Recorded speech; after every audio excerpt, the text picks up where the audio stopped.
Salut, c'est Christophe. Alors, aujourd'hui, on va analyser le quintet de demain, c'est-à-dire que c'est le quintet du 1er mars, donc jeudi, ouais, parce qu'on est mercredi, jeudi 1er mars, donc un quintet à Vincennes. Alors, avant de passer à l'analyse, excuse-moi, je voudrais te dire juste deux, trois choses. Déjà, la première chose, c'est que si tu veux communiquer avec moi par, je sais pas, des questions ou des choses que tu as à me dire sur ce que je peux dire dans les podcasts et tout ça, moi ça m'intéresse, il n'y a pas de souci. Simplement, essaye plutôt de le faire par mail. Donc, n'hésite pas à t'inscrire sur ma liste de contacts. Voilà, je réponds bien, hein, il y a pas de souci. Comme ça, tu auras mon mail directement et parce que voilà, moi je fonctionne pas trop par Facebook et tout ça. Enfin, en fait, j'ai un compte Facebook j'ai une page le podcast du turf. Tu l'as déjà vu, peut-être toi qui me suis déjà, mais en fait j'y vais quasiment pas. En fait, je te le dis tout de suite. En fait, j'automatise un peu, je mets mes podcasts sur YouTube et puis en fait ça automatiquement ça va sur ma page Facebook du podcast du turf. Donc du coup voilà, j'y passe pas mes journées, tu vois, c'est pas ma priorité. Donc voilà, n'hésite pas surtout à t'inscrire sur ma mailing list comme on dit, c'est-à-dire ma liste de contacts et puis comme ça voilà, on pourra bien communiquer ensemble. Deuxième chose que je voulais te dire, c'est que en fait, je vais juste te faire un petit débrief enfin pas un peu, c'est même pas un débrief parce que là, j'ai assisté comme toi là au quintet d'aujourd'hui, donc à Anguin. Enfin voilà quoi, une fois de plus, c'est la deuxième fois que je passe un peu à côté parce que franchement, Diamond, moi je l'avais pas du tout vu venir, donc félicitations aux turfistes qui l'avaient joué. Parce que pour moi, c'était loin d'être évident. Donc, avec un numéro 10 et tout, bon, effectivement, il avait déjà eu une euh, une bonne comment dire une bonne course à Anguin et tout, donc c'était pas mal. Donc voilà, même Ferré et tout. Mais bon, franchement, pour moi, il y avait des chevaux qui étaient largement au-dessus. Euh, Après, je sais pas si t'as vu un peu la course. Alors moi, perso, j'avais joué BPM. Franchement, j'ai pas compris un broc de déroulement de course. Même Abido du Vivier, il est même pas dans le quintet. Euh, Là, franchement, c'est inexplicable. J'arrive pas à capter un peu ce qui s'est passé. J'ai pas regardé les replays, parce que j'ai regardé ça là, sur ma télé. Mais sincèrement, j'ai pas compris. Donc je sais pas ce qui se passe. Je sais pas ce qui s'est passé. Alors est-ce que c'est la piste qui était toute pourrave parce qu'il y avait un putain de vent, enfin avec un vent avec je sais pas le sable, il était tout bizarre là, le sable de Anguin là, et, les chevaux de derrière, ils se prenaient tout le sable de tout le monde là, donc ça devait pas être évident. Mais bon, écoute, écoute, de toute façon, c'est les aléas de course, hein, c'est comme ça quoi. Hein. Faut pas. Enfin, tu vois, moi, quand j'assiste à une course comme ça, je me dis, bon, tant pis, t'es passé à côté, tant pis, quoi. Je veux dire, voilà, qu'est-ce que tu veux faire de plus? Et t'as rien à faire. Donc, surtout, ce qu'il faut pas, enfin, en tout cas, moi, c'est ce que je te conseille. Après, tu fais bien comme tu veux. Mais vraiment, commence pas à chercher d'excuses en me disant c'est un tel, c'est de la faute de machin, c'est de la faute de truc, c'est de la faute de personne, c'est de la faute des aléas de course, le mauvais départ, le mauvais dos, la mauvaise piste, voilà. Et puis un grand favori qui devait se retrouver dans les trois premiers ou dans les deux premiers, il se retrouve huitième quoi. Et puis c'est comme ça. Et puis écoute. Donc voilà, et puis ça c'est dans toutes les courses, je veux dire voilà, ça se passe à Anguin, ça se passe à Vincennes, ça se passe n'importe où.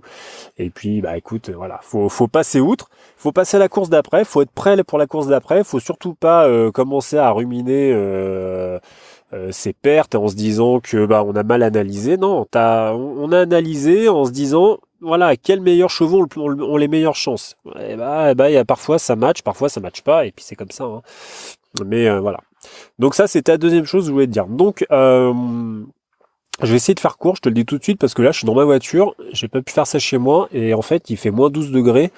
Donc, autant me dire que là, en fait, je suis en train de me les geler, donc je vais pas non plus rester des heures ici.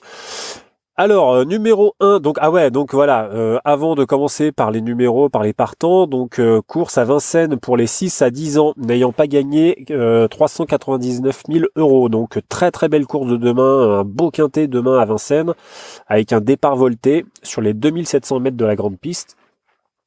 Donc la distance classique, distance du prix d'Amérique. Donc franchement, non, très très beau quintet demain. Ça nous change du quintet qu'on a eu il y a 2 jours, là, enfin qu'on a eu hier à Pontchâteau, là, quintet à la con là. Donc là, franchement, ouais, je pense qu'on va assister à une belle course demain, ça va être pas mal. Pour moi, il y a 7 chevaux qui ressortent d'emblée, et puis après, je vais t'expliquer un petit peu moi mes bases et tout ça. Voilà, pour moi, il y a 7 chevaux.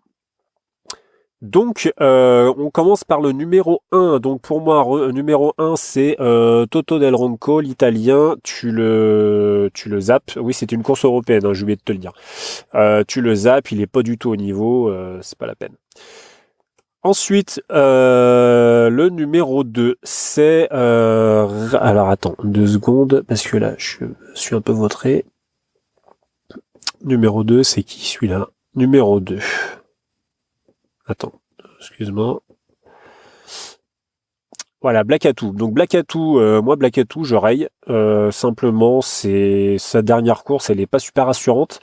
Et puis je pense que vu le niveau élevé de la course de demain, à mon avis, ça va être chaud pour lui. Je vois pas ce qu'il va faire en fait. Donc voilà. Après, comme partout, comme à chaque fois, il y a toujours des grosses surprises dans les quintés. C'est comme ça, hein. C'est la vie. Mais voilà, pour moi, je le raye. J'en préfère d'autres.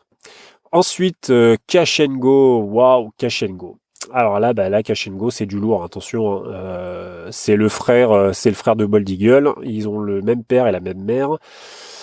De toute façon, c'est un cheval en moyenne par course, il prend 15 000 euros, quoi. Donc, de toute façon, qu'est-ce que je te dise, quoi. Pour moi, c'est le gagnant. En tout cas, c'est le cheval à battre. À mon avis, au betting, il va être hyper joué. Je pense qu'il aura une cote, à mon avis, à 2, voire en dessous, à 2 contre 1. Et voilà, pour moi, c'est vraiment la base, hein. Je pense c'est un cheval qui est, tu vois, il a couru il y a 1 mois. Enfin, voilà, Sébastien Garato, il le fait sortir à bon escient, hein, ce cheval. Donc, c'est pas genre, tu vois, c'est pas le genre de cheval qui enchaîne les courses comme ça n'importe comment. Il sort toujours pour quelque chose.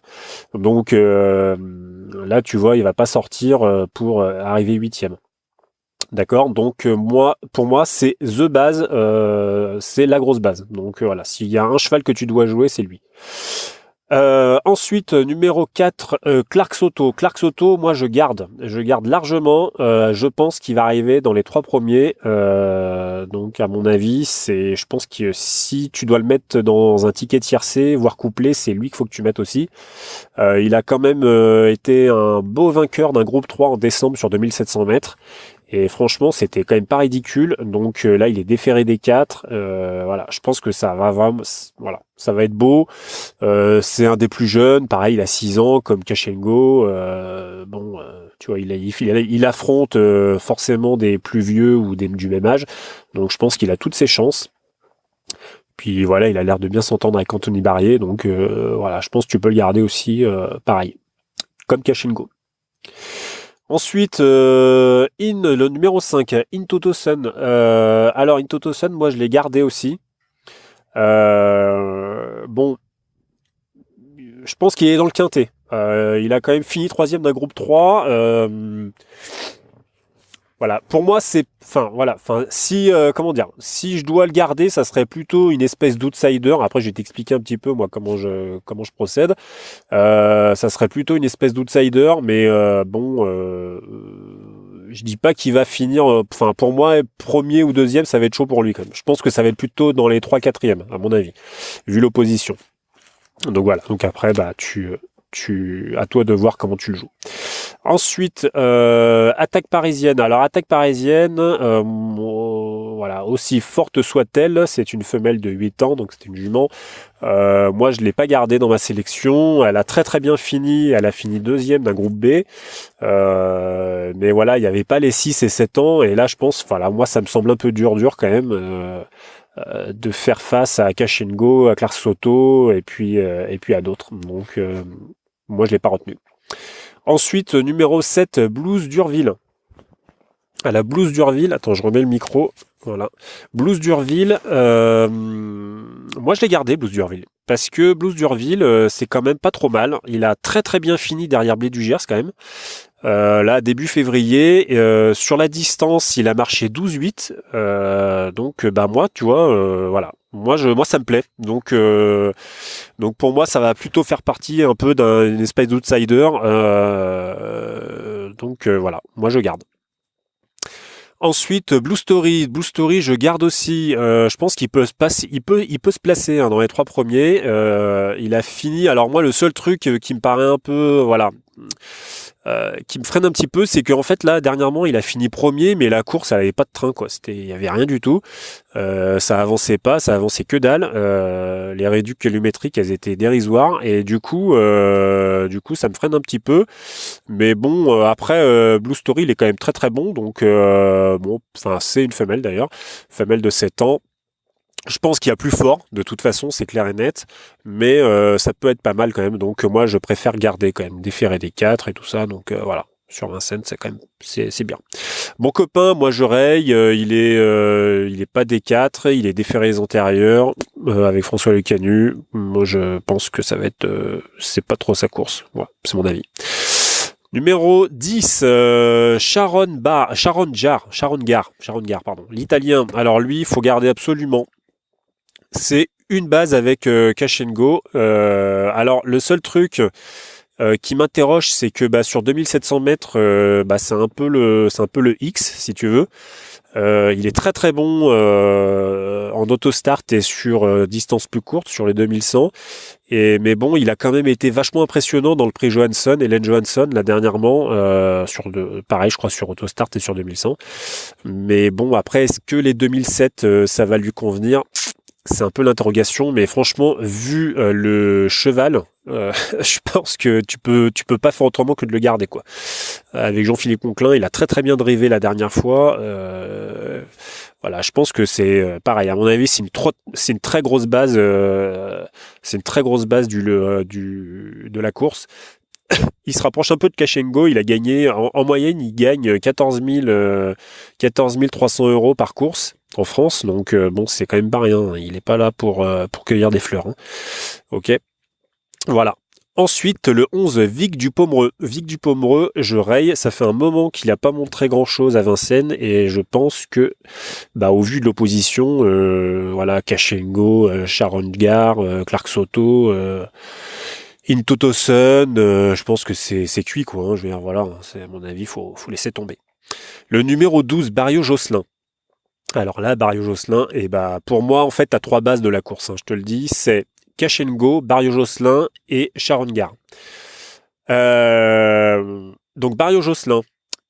Barrio Josselin, écoute, c'est simple. Ce Barrio Josselin, je pense que c'est la course visée par Jean-Michel Bazir. Il n'a pas été déféré des 4 depuis le mois de novembre.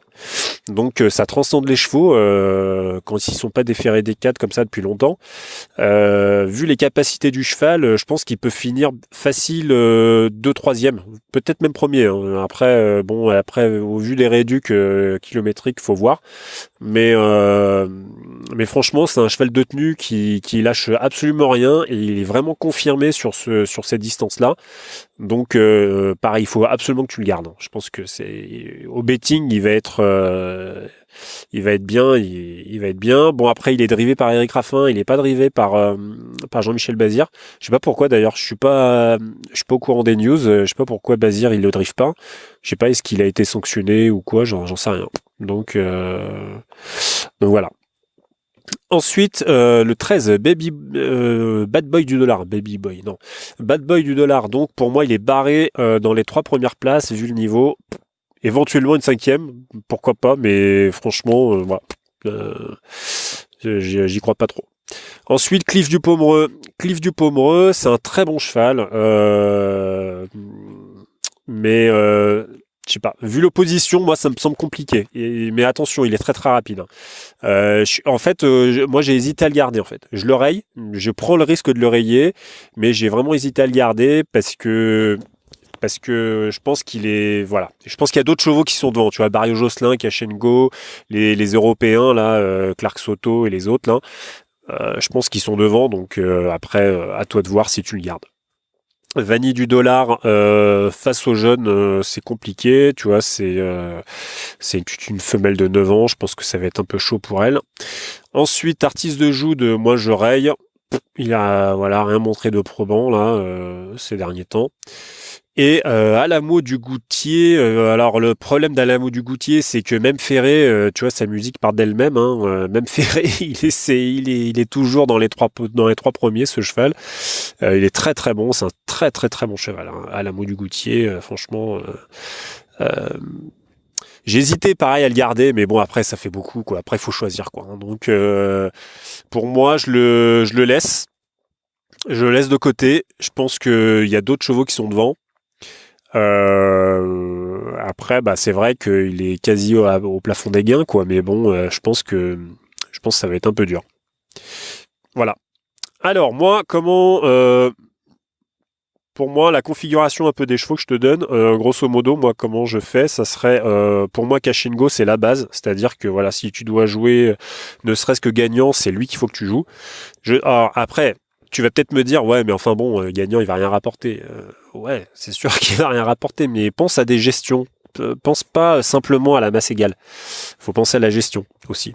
Comment tu peux le démultiplier tes gains comme ça avec des chevaux quasiment sûrs. Alors la base pour moi donc c'est Cash and Go. Ensuite si je dois jouer donc toujours dans les chevaux j'ai sélectionné hein, dans les chevaux vraiment pour moi du tiercé hein, c'est-à-dire dans les trois premiers c'est donc Cash and Go, Barrio Josselin, Sharon Gare et Clark Soto. Et ensuite des espèces d'outsiders dans ma sélection ça serait donc Blues d'Urville, Blue Story et Intoto Sund. Voilà, donc bah écoute, je te souhaite de bons jeux et n'hésite pas à partager avec moi ton analyse, il n'y a pas de souci là-dessus. Garde toujours en tête que euh, les courses, il y a beaucoup d'aléas en fait. Donc tu peux pas, c'est pas que c'est indéchiffrable, tu sais. Peut-être que parfois tu peux te dire, mais c'est pas déchiffrable, c'est pas possible. Même les meilleurs chevaux, parfois ils arrivent pas et tout machin. Non, il faut que tu joues les chevaux qui te semblent les meilleurs. Il faut que tu joues les chevaux qui te semblent les meilleurs dans tel contexte et dans telles conditions. Maintenant, voilà, qu'est-ce que tu veux que je te dise? Il y a l'autostart, est-ce qu'il va bien partir? Le départ volté, est-ce qu'il va pas se mettre au galop? Est-ce que il va prendre le bon dos? Est-ce qu'il va pas être gêné par ceci, par cela?